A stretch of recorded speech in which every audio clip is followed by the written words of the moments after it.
Hey everyone, my name is Riley, and I'm part of the team here at Family Christian Center as a Next Gen Director. First of all, I want to say thank you for watching and for sharing these podcasts all over Facebook and Instagram. It's so inspiring to see messages of hope and encouragement spread across all of social media. You know, during this time that we live in, I believe that we're in desperate need of hope, and I think the world needs a lot more encouragement. And so today I want to share with you some hope and some encouragement found in the book of Psalms. Through this past few weeks, I've been looking at the book of Psalms and going through one psalm a day, starting in chapter 1 and then working my way through.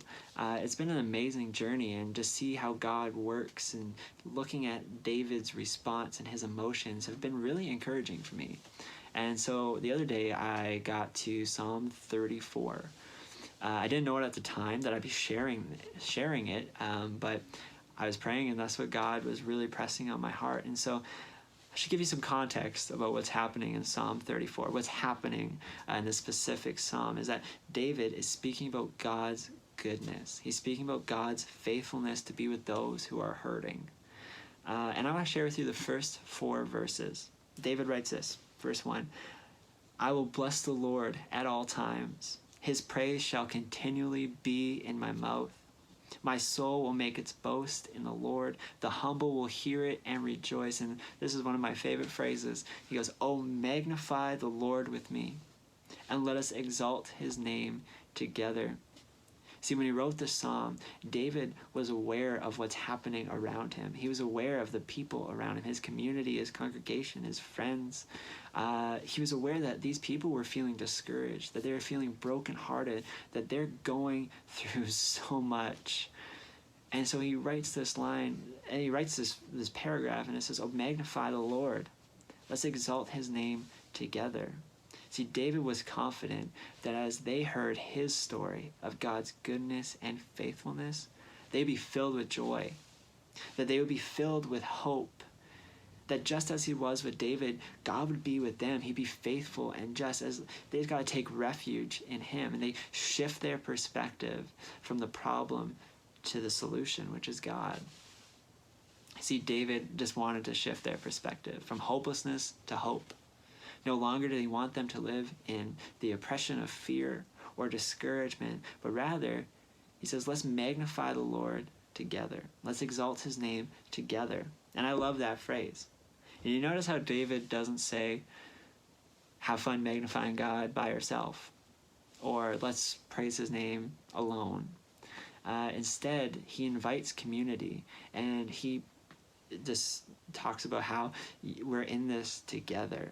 He invites people to be a part of it, and I believe that's so crucial. I don't know about you though. I can't remember if I had a magnifying glass as a child. Maybe you have one now. And I know this, a magnifying glass is a very helpful tool. I've watched a lot of like those old crime shows where they bring out the magnifying glass just to look at things clearer.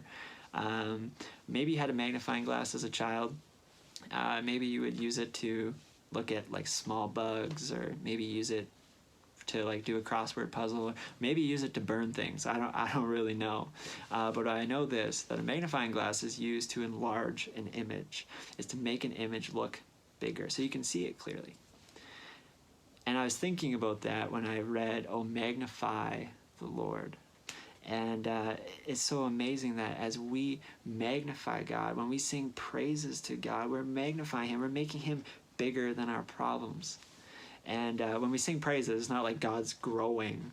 Rather, it's saying that we're going to place him above the problems. We're going to place him above the struggles. We're going to place him above all the problems. And that's not an easy thing to do. And that's why David says, let's do it together. Because there's strength in numbers, right? So God becomes bigger than our problems. God becomes bigger than our discouragement. God becomes bigger than our fear. And that we aren't alone in it. We have a community around us to support us. And as followers of Jesus, we have an opportunity. each and every day to support those around us, to be a part of like this amazing journey with others. And if they're facing discouragement, facing hopelessness, we have a story to tell.